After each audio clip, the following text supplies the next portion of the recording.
Hey guys, నేనైతే Flipkart నుంచి 2 beautiful watches అయితే ఆర్డర్ పెట్టుకున్నాను. చూడ్డానికి చాలా క్లాసీగా ఉన్నాయి కదా. ఒకటి వచ్చేసి డ్రెస్బెరీ బ్రాండ్, ఇంకొకటి వచ్చేసి సెన్ ఎల్విన్ అనేసి ఇంకొక న్యూ బ్రాండ్ నుంచి అయితే తీసుకున్నాను. సో ఇప్పుడు వాచ్ డీటెయిల్స్లోకి వెళ్ళిపోదాం. ఫస్ట్ వచ్చేసి డ్రెస్బెరీ బ్రాండ్ నుంచి అయితే తీసుకున్నాను. ప్రైస్ వచ్చేసి 512 పడింది. యాక్చువల్గా ఈ బ్రాండ్లో వాచెస్ అన్ని చాలా తక్కువ కాస్ట్లోనే అవైలబుల్గా ఉన్నాయి. దీంట్లో అయితే 4 కలర్స్ అవైలబుల్గా ఉన్నాయి. ఒకటి వచ్చేసి multi colour, black, rose gold and silver. నేను ఇది తీసుకోవడానికి మెయిన్ రీజన్ వచ్చేసి డైల్ స్క్వేర్లో ఉంది. నా దగ్గర అన్ని రౌండే ఉన్నాయి. సో స్క్వేర్లో ట్రై చేద్దాం అనేసి ఇదైతే తీసుకున్నాను.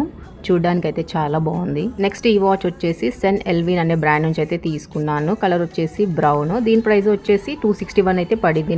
నాకైతే చూడగానే ఇది మస్తు నచ్చింది. అందుకే ఇమీడియట్ గా ఆర్డర్ అయితే పెట్టేసుకున్నాను. రెండు వాచెస్ కూడా 1 year వారంటీ ఉంది అండ్ బాడీ వచ్చేసి స్టెయిన్లెస్ స్టీల్. రెండు వాచెస్ చూడడానికి అయితే చాలా క్లాసీగా ఉన్నాయి. క్యాజువల్ వేర్ కి, పార్టీ వేర్ కి అయితే చాలా బాగా సెట్ అవుతాయి. రెండిట్లో మీకే వాచ్ నచ్చిందో కామెంట్ చేయండి.